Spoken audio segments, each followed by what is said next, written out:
This is a new one for me. So I did clean up some of those dip pens that Denise was so generous and sent me. And the thing was that I couldn't get all of the nibs clean all the way yet. So I'm still working on them. Matter of fact, the one I'm going to use today is still not clean all the way. But I'm going to use it anyway because it's a little bit flexible. And I always wanted to try that. But the other ones, I had other nibs. While I'm cleaning those, I just stuck them on here and see, it's from a speedball set. I don't really know if they're going to work very well. I haven't really tried them much. The dip pen is very elusive for me because I was trying to figure out a good way to use it. I've used a glass dip pen many times in a few of these videos, but I've used it a lot. But the metal dip pen, because it scratches a little bit, but this feels so smooth. So this is one of the older nibs, and it feels so smooth when I just ride it along my finger, and it's very flexible. Some of these other ones are very, very sharp and very pointed. I'm going to try a couple of them. We'll see how that goes, but I'm going to try a new technique. Now, this technique that I'm using, I've seen a couple of people use, and I've never done it before. I'm hoping that it's going to be okay. I'm hoping that it's going to work. But if it works, it's going to be wonderful. I've got some inks lined up over here. I'm going to use those. Those are the Dr. P.H. Martin Bombay India ink. Except for the black, I have a Liquitex acrylic ink that I'm going to use for the black. And then I'm going to use some colored inks as well. And then I know most of you won't care, but at the end, I'm going to do a little studio tour and just show you how I make art. Where everything is and what's on my desk. And how I set up my camera and that kind of stuff. At the end, I'll do that just to show you, in case some of you have questions on what I'm doing for any reason. If you want to do it, it's not very difficult. You just have to have the right setup, and it takes time. People get very frustrated. They start doing something, they're like, oh, this isn't working. They throw it away. Don't do that. It just takes some time to figure some stuff out. All right, we'll get to the drawing. Okay, now I'm going to start this out. And I was using the painter's tape, and I kept saying it's tearing the paper, and people were like, oh no, you should use washi tape. So that was a suggestion, but here's what I know is going to happen. It's going to tear the page anyway, and then someone's going to tell me that I was using it wrong. I know the drill. I've been here a couple times. I've been there and done that and got the t-shirt. I'm going to use it because someone suggested it, but I'm going to use it wrong. I already know that. It was very inexpensive. It was like, these 7 rolls were like $4 or something like that, which is extremely inexpensive compared to some of the other tape, like this tape. This tape is the low tack artist tape, and it's good, but it's very expensive. And to use it, there's not much on a roll, so you're going to use it, and you're going to use it pretty quickly, and then be done with it. And still, the paint gets underneath it pretty easily because it's low tack. It doesn't stick real good. This seems like it's sticking real good, and I'm almost positive I'm going to have a problem here. Now, this is really just a test for this tape. I don't actually need it for this drawing, at least not the way that I plan on doing it. And the first thing I'm going to start out with is the Liquitex Carbon Black acrylic ink. I'm going to start with this just because I like it. Or at least I like the other colors that I bought of these. But I'm going to use it first, and I'm going to start with this. I'm going to start with this old nib, and I'm going to show you this technique that I discovered that other peoples have used. This is not an original for me. This is not something that I found or I discovered. Other people use this, but it's going to help to do an abstract drawing with this pen. Okay, now I'm putting paper towels down here because I know that this can get a little messy. So with this technique, when you dip your pen, you're not going to wipe it off. Usually you dip and then you wipe off a little extra. You're not going to do that. You're just going to dip it in and leave all that ink on there, okay? And then instead of pulling down, you're going to pop it up. Okay, so you see the marks that it left right there. See the little ink spatter right there? There you go. There's a good one. You're going to do something like that. I'm making a mess all over my nice, wonderful desk. Don't worry about that. But it's going to be something later. So you're just going to make a couple of marks on the paper, which you're scratching the crap out of the paper to do this. But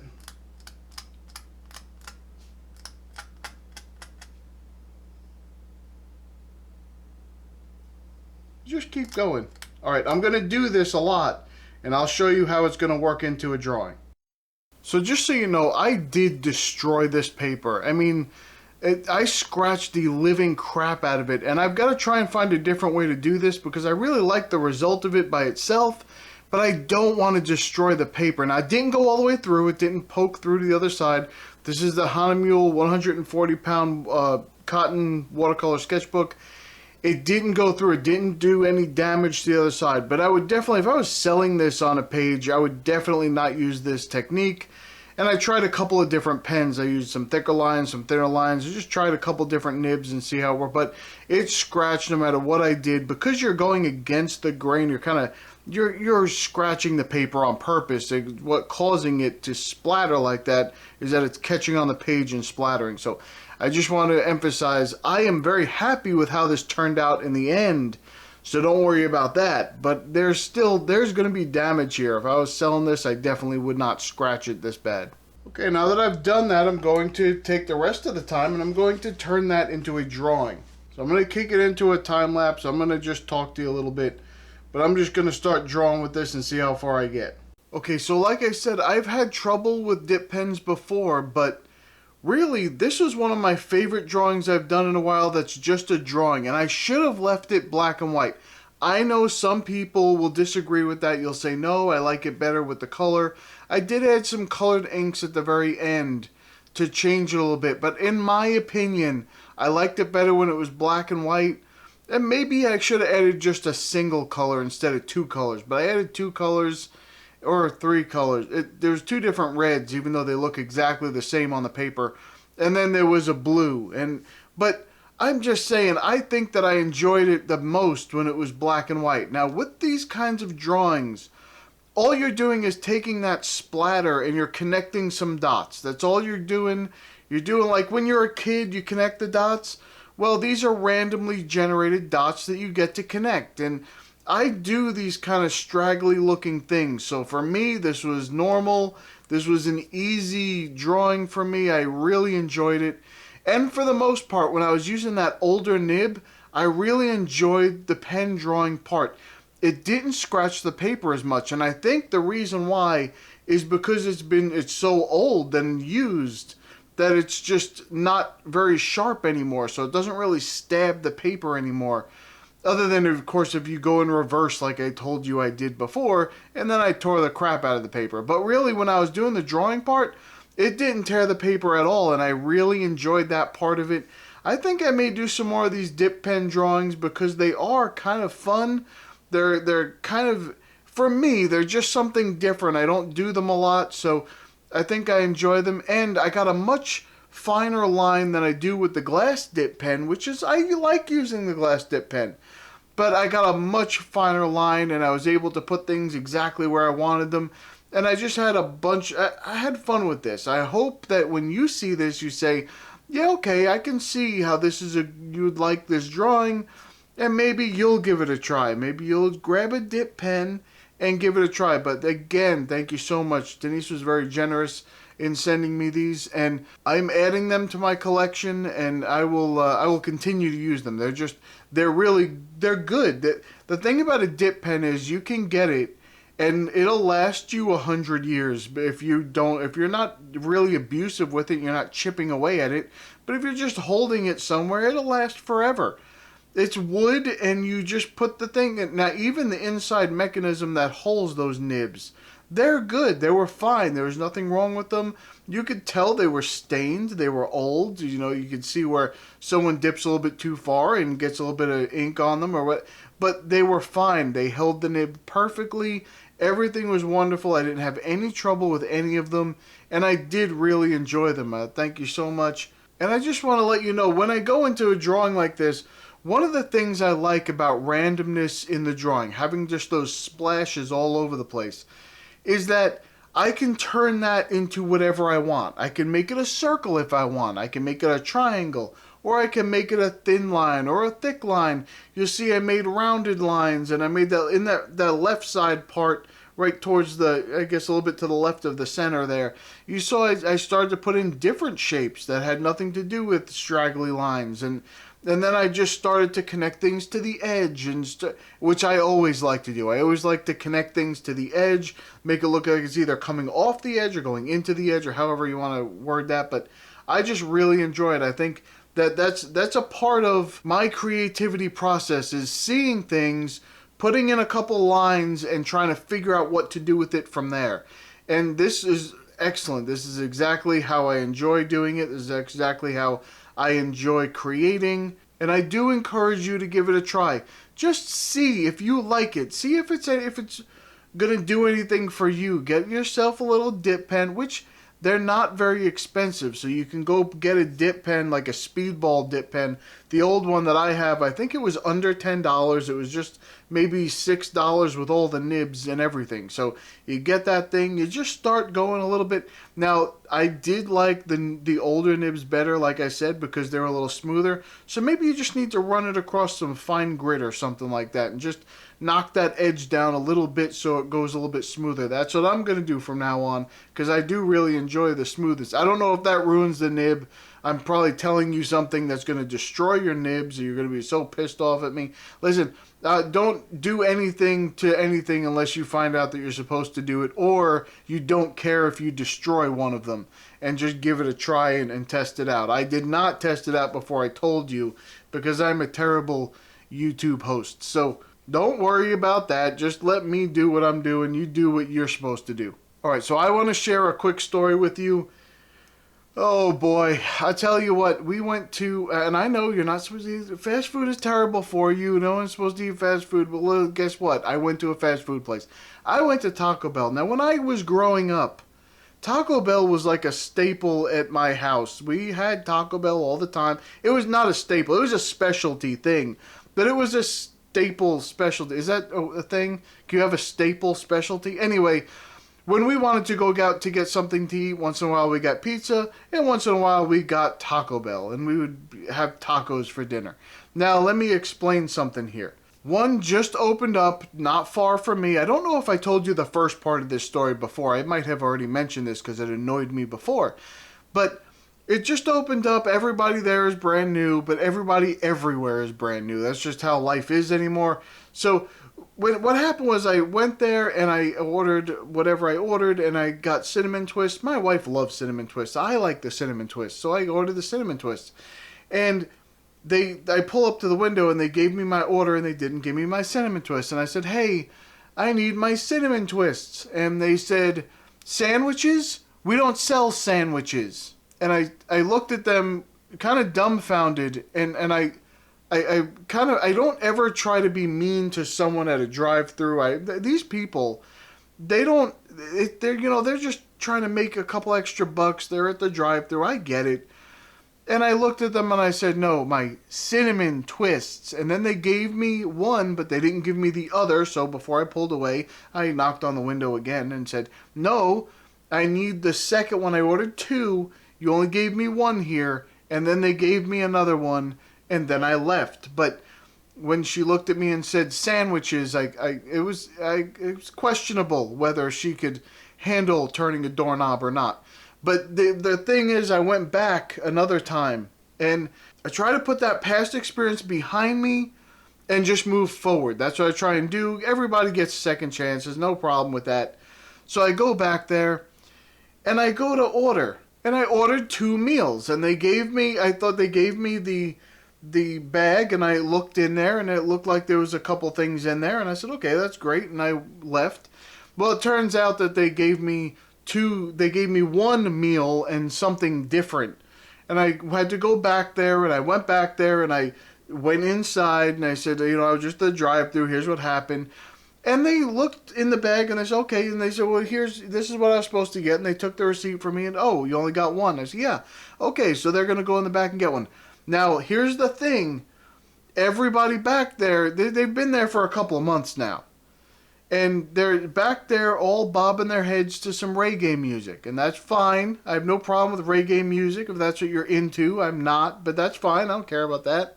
And there's one guy, and he's making stuff, not my stuff, but someone else's stuff. And he's making something, and he looks up at the paper, and then he looks down and puts down a tortilla. And he looks up at the paper and puts on a little bit of meat, and then he looks up at the paper and puts on a little bit of lettuce. Looks up at the paper and he puts on a little bit of sauce. And it took maybe 5 minutes to make a single taco for this person. And they may be brand new, but even brand new, you think you'd be able to make a taco in less than 5 minutes. Even they sell the kits you can make at home. And people at home make those tacos faster than 5 minutes. It's not very difficult once you understand what a taco is. It's just a taco. Anyway, don't worry about that.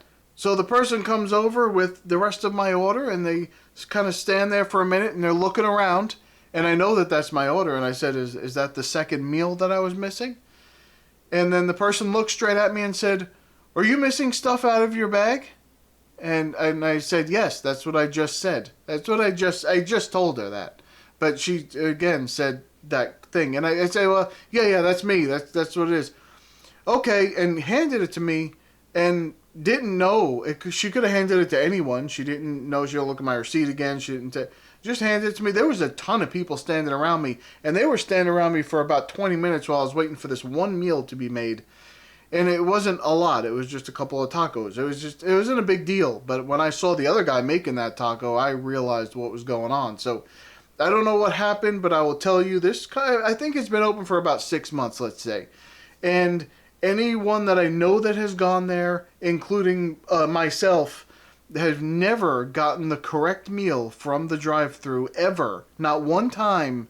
I think that's a record. I think they need to go and get some kind of an award for never getting an order right ever at a drive-thru ever in 6 months. That's very interesting to me. And I'm not complaining. I try and be as nice as I can to people. Sometimes they baffle me. And I think it's more frustrating mentally to sit there while someone's struggling through something and you're watching them struggle through it and you want to just help them. You want to say, no, here's what you do. You just do this. But I don't work there, so I'm not going to do that to someone. But it's frustrating. I understand that. And I don't want to give anyone a bad day. I don't want anyone to have a bad day. You know, I want you to listen to reggae music and bob your head and have fun at work. That's wonderful. Please, just try and get one thing right. Just something. Just anything at all would be nice. So if you work anywhere where you interact with the public and you have the ability to maybe, do your job right, you can try doing that. I mean, a lot of people think that's the way to go. I do. I think that's the way to do things. And you can make everybody have a good day. And I understand people have bad days, but every day can't be a bad. If every day is a bad day, then you got to change something. Something's wrong. Maybe you shouldn't be doing that job. That's not for you. Boy, that took a turn, huh? You didn't expect. See, people say, oh, I like when you ramble, and you didn't expect that one to come out. That was a different kind of story altogether, and I rambled as much as I could on that one little topic there. But I'm just saying, I think that... And see, sometimes I could not take my own advice because the people expect an art channel here, and I come here and I'm dealing with the public, and I'm not doing the art thing very well. I'm just kind of rambling about Taco Bell and how other people dance to reggae music while they struggle to make a taco. So, there's all sorts of people in the world, and I'm one of them. So thumbs up the video if you're going to try and do this kind of abstract pen drawing, or just any pen drawing. Just do anything. If you use a dip pen, sometimes it's the process that makes you appreciate the art a little bit more. And it's not always whether the art is perfect or not. It's do you enjoy the process of creating? And if you've never created with a dip pen, I urge you to try it. Just make sure you round the edge a little bit, or maybe not. If you're not supposed to, don't worry about it. But just so it doesn't scratch your paper so much. But really, if you've never tried to create with a dip pen, I urge you to do that, because the process of doing that is, sometimes it is very satisfying. Sometimes you just want to grab a pen and just go and not be slowed down and stopped by having to dip the pen into the ink all the time. But sometimes it's the process of doing that makes you appreciate that piece a little bit more. And I think that was a part of the reason why I enjoyed this piece so much, is because I enjoyed the whole process of creating it. I enjoyed the dip pen process and having to dip every time I wanted to do a line, and if something ran out, I'd dip again. It's not a big deal. And I did not kind of dab off the pen in the edge, because I didn't care if there was an extra glob of ink that spilled or anything like that. That doesn't bother me at all. I just work with it. I do something with it. That just adds, it's another thing. It's like, oh, that happened, so now I got to make something out of that, and I just keep going with it. But I do urge you to try this. It's a wonderfully expressive way to create any kind of ink drawing. Okay, now this is going to be a mess because I'm doing some rearranging. But anyway, when you walk in here, I have my music equipment up there. I have my amplifier there. That is my wife's work area. She wanted a cloffice, so that, or a whatever they call them in the closet office thing. So, and her monitor is covered right now. But anyway, that's her area. And the reason that she has that area is because she gave me this area over here. And that is where I do everything. Now, like I said, everything's a mess. We've been moving some stuff around. But basically what you're looking at here, this is my desk that I do all my work at. And I have a lot of these pop figures kind of scattered all over the place. But you need some green. Whatever you do, you got to have some green life in your studio. So make sure you have green life in your studio. This is the stand that I actually talk to you from during most intros. There's just a little stand on the desk there. I have another stand there blocking the light so that it doesn't cast a shadow on my work area. And then I have the microphone is up over the top here, and it's on a swivel, so I can swivel it out if I'm talking to you in the intro, or swivel it back if I'm just doing the voiceover. It can stay up above there. That's my pup. And I have that's the Patooey gnome right there. And then, so it's plugged into this audio interface when I'm not doing the normal thing, when I'm not doing my normal intro. It's plugged into there for the voiceover. Otherwise, I'll just plug it into the camera, which sits up there. Then, here, this is just a little, I just got this recently. It's just a little shortcut machine, so it's called a Steam Deck, but I don't use it to stream any, or Stream Deck. I don't use it to stream anything. I just use it for setting up shortcuts to the desktop or an editing software or whatever it is, but you don't need that. It's not necessary at all. I have a couple extra hard drives over here. I have a small monitor, which is when I'm doing the top-down video, because I have this arm here, and the camera gets mounted up there, and I need to see it, but I can't see the top of the camera. So, and I'll show you some pictures of what the camera looks like in that situation. But so I use this little monitor right here, and it just helps me make sure everything's in focus and make sure that I'm staying within the frame when I'm drawing, and which sometimes I don't do very well. And of course, on this side here, I have all my supplies. There's a lot of supplies everywhere. And so whenever I'm going to draw something, sometimes I'll just pull something out of random and just start drawing with it, and then decide to do the intro for it after I figured out what kind of piece I'm going to draw. So, okay, so this whole setup was really my wife's idea. She said, you know, it takes you a while. Usually I have to come set up a video. I have to come here. I have to set everything up and bring it. I had this big contraption I was setting on the desk to hold the camera down, and it was kind of ridiculous. And it would take me like 20 minutes to get going, try and figure out what I'm going to do. And sometimes when you have that little barrier in front of you, you say, I'm not going to do it, because it takes like 20 minutes just to get started. But then by the time I get started and have to, it's going to take way too long. So it was actually her idea. She said, look, why don't we just have this desk set up just to do your videos? I'll put my desk on the side, and you can have this area here, which she's an amazing person. She always tries to encourage me and tries to make sure that I have the things that I need to just go ahead and produce something, instead of just trying to get it ready to do something. So anytime she can help, she always does. That's the kind of person she is. She's an amazing person. So now I come here, everything's set up. I either have the camera here or up there, which is just, it's just a quick release. You just release it, stick it up there, or release it, stick it there. I have the wires already wired through, so it hooks up to the monitor or charger or whatever it needs to do. And it's just easier to produce a video that way, easier to organize and get it done. So if you were wanting to do something like this, here's what I recommend. You don't need all the fancy stuff. I know I have monitors on my desk and stuff. You don't need all that all the time. It helps to have a decent set of monitors. That way you can listen to what you're doing. But these were fairly inexpensive. It's an inexpensive brand, but they work wonderfully. I used to use them for music mixing and things like that. It's a really good, the studio monitors. But anyway, they were inexpensive, and that was the point. I had good ones that were inexpensive. The audio interface was one of the lower end brands, but still good quality. The microphone is like a $20 microphone. I don't have this expensive microphone. It's just a shotgun mic, the Tascam shotgun mic. I have all those links down below. In the affiliate links, I have everything that I'm using, basically. I might not have the speakers. I don't know. I have to look at that, but it doesn't matter. The camera doesn't really matter. As long as it takes a picture, 1080 is the standard. You don't have to get 4K anything. You don't need 60p. You don't need any of that stuff. It's 1080p, 24p. Yeah, that it still works like that. It's 1080, but it's 24p, and that's 24 frames per second at 1080 resolution. That's what you're looking at. It's just a standard thing. And then your audio stuff is usually standard. It doesn't matter. Whatever gets recorded into the microphone, in the camera. Most cameras have a good preamp. They're decent at least. You can use that even. You don't even need the audio interface. You can use that directly, and then you have, as long as you plug your mic into that camera, you'll have the audio that sounds decent from the camera. Just now. Right now what you're hearing, that's just audio from a camera. I'm not doing anything. I put in the free software that I use. I use DaVinci Resolve, so it's a free software. And there's little things you can just set a limiter on it. It's already in there. It's preset. It's really not hard to do.